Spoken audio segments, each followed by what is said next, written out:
Durant el període de 1980 i 1983, un grup d'amics que practicaven el futbol sala en tornejos estiuencs que es duien a terme a la zona del Maresme van donar origen al Club Futbol Sala de Vilassar de Mar.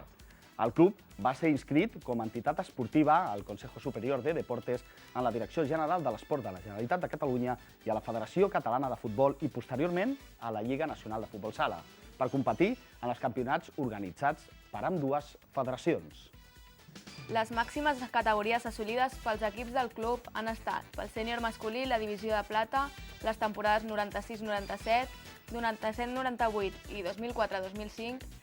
i l'equip femení va arribar a la divisió d'honor estatal la temporada 98-99 i 99-2000.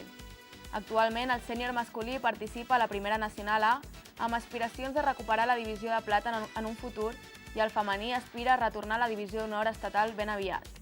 El juvenil d'aquest club pot gaudir d'una bona temporada ja que han quedat en primera posició en el campionat del Consell Comarcal del Maresme. Es tracta d'un club compromès amb els seus jugadors i que reivindiquen un respecte per aquest esport que, mica en mica, va creixent a les diferents poblacions de la nostra comarca. Des d'aquí esperem que continuïn ampliant els